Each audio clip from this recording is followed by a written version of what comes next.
Well, there we are. Yes, indeed. We've been asking that question for ages, haven't we? What actually works in Britain? Well, I'll tell you what does work, and that is Britain's ability to organise an incredible event. The pomp, the pageantry, the ceremony, the ceremonial, the split-second timing, the exactitude of everything. The history, 1,000 years of history. Utterly extraordinary. And you then have to ask the question, OK, well, that's great. Fantastic. We've all enjoyed that. So who organised it? Who put this great show on?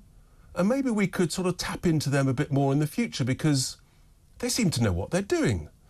And let's be under no illusion whatsoever. Yes, the royal family is a massive, massive, huge attraction for our country, for our nation, and a showcase for the United Kingdom, watched by hundreds of millions all over the world. But it was, of course, the military that actually were the organisers of this amazing day. And the first thing is that everyone showed up. Yeah, they actually turned up on time. No one was on strike. They were working, and it was absolutely outstanding. And it just shows that actually, when you've got great people organising things, things can work. You just need the right people in the right place at the right time with the right level of respect and deadlines and motivation. Let's just look at some of the numbers to appreciate what went on here. There were some 19 different military bands, hundreds of horses, 1,000 military musicians or so, 7,000 troops marching in time, in step. Absolutely incredible. Split-second logistics, faultless precision. The logistics also behind the scenes, to feed them all, to clothe them all, the WCs for them all. I mean, this just doesn't happen. This actually takes real logistical organisation. So if the military can do it, why can't our other public services do so well? And maybe there's a solution as we look forward. Maybe the answer is we need more of these military logistics experts, ex-military senior personnel in key leadership positions in our public services. I mean, just imagine, for example, if there was a former military logistics expert who was running the operating theatres in our hospitals. Maybe the theatres would be used rather more often. They'd still be used on a Friday afternoon and over the weekend. Everyone would show up, including the nurses and the anaesthetists, maybe at the right time, in the right place, with the right kit. Imagine if a military logistics expert was running the ambulance services. There's a decent chance that they might arrive a bit more promptly within the sort of the target time, as opposed to taking hours and hours and hours. Maybe they'd sort out the blockages. What about if they ran the hospitals themselves? Maybe you'd get through the 7 million waiting lists rather quickly, rather than them rising all the time, because they'd know how to iron out the blockages. They get stuff organised. Maybe if they were running the triage with military doctors at the A&Es, maybe A&E waiting times would be a lot shorter. Maybe they might be able to provide solutions to the bed blocking that goes on in hospitals. What about if a military logistics expert was organising the blockages in the court system? Paper would turn up time, the people would turn up on time. There's some prospects here, there's some hope here, I think. Now what about if a former military logistics expert ran the train networks? Now that's probably a step too far. The train's running on time? Really? I mean, heaven help, we might become like Switzerland. What about if they organised the border force? That might reduce some of the backlog of the cases. They might be able to do just maybe more than one case a week. They might improve on the deportations of the illegal immigrants, the criminals who should be deported. What about if a military logistics expert was in charge of some of the water companies? We might have less sewage flowing into the sea, despite these water companies making vast profits. There's some prospects here, folks. I could be on to something. What do you think? You know the number. Not to mention the Passport Office, DVLA. I think these people might get some stuff done. I think we might feel good again about some of this stuff. Now, here's a big one. This may be a stretch too far. What about if a military logistics expert organised the coordination of roadworks? Yes, you know, the things that drive you mad. Every day you're going out and about, there's another roadwork here to deal with another pothole there, or trying to make or get rid of a smart motorway, but there's no one there. Day after day after day, there's nobody actually there. What about if a military logistics expert said to the workers, you've got to turn up, preferably overnight, so that it causes less disruption. No vacant days when there's nothing happening. What about getting the materials to arrive at the same time as the diggers and the trowels and the shovels and the men? Or the women? Sorry to be politically correct about this. I mean, there was a time, of course, when ex-veterans, ex-senior officers from the military regularly became chief constables of constabularies up and down the country. And that's interesting because it was a time when actually people felt safer on the streets.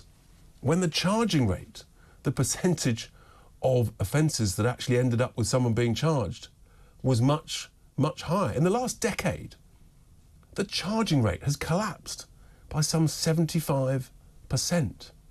You see where I'm going with this? It's all about the right people in positions of leadership, in positions of getting things done.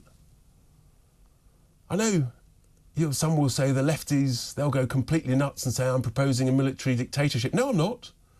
Of course, I support and promote and absolutely recommend a democracy is the right way forward. But actually we can do things better. What I'm saying is that we've got to use talent, good people, experienced people who know how to get things done in the right places. We can't even look after our homeless veterans, who for many reasons there are far too many of. But instead, we should be doing the opposite. We should be using, I think, one of the greatest resources we've got, which is the military skills, discipline, respect, deadlines, logistics, organisation.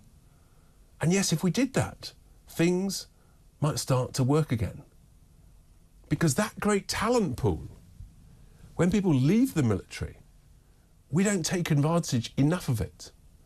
Imagine if we had an Office of Veteran Affairs that seriously promoted that. Imagine if we actually, in a sense, promoted ex-officers from those departments who've got that track record, fast-track them into positions of leadership in these other public services.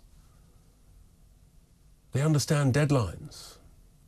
They understand the need occasionally to put a bit of pressure on people. And you don't hear them whinging and whining about a little bit too much pressure in a meeting, that you might actually have to produce a report on time. You don't see the military leaking and lying to the press, like we saw recently with the civil servants. Yes, I'm going to have a bit of a rant at you, actually, civil servants, because that's what's happened. The military is one of our greatest assets. It's one of the most respected militaries, probably the best trained military in the world, and has been for decades and decades. There was a time when our civil service was admired and respected and was considered the envy of the world. I don't know when that was, but it was a long time ago.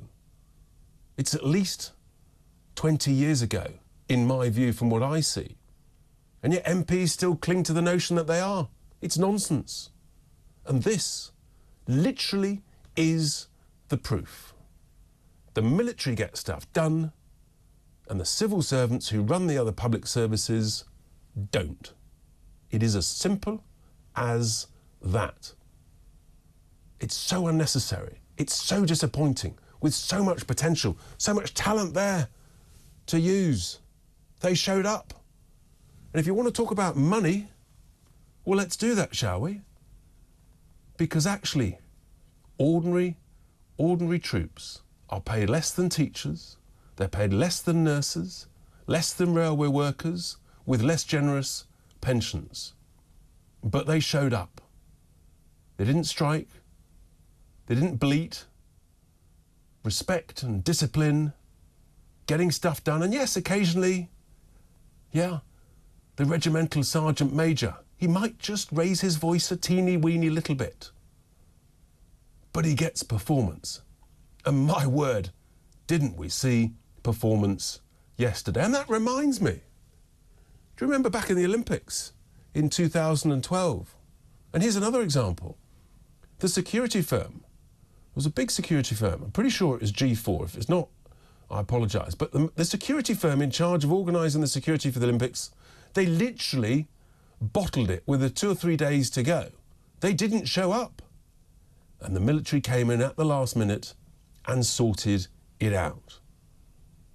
This is the opportunity. This is, I think, one of the greatest lessons. So I have got hope that we can do things better in the future. But we've got to use the right people. We've got to focus. And occasionally there's going to be a bit of pressure to get stuff done on time for the British people, to get some value for money. And I think that some of the logistics experts, some of the officers, some of that talent, some of those sergeant majors, they know how to get performance. They know how to get the best out of people. And within a glorious democracy, we could do that much better.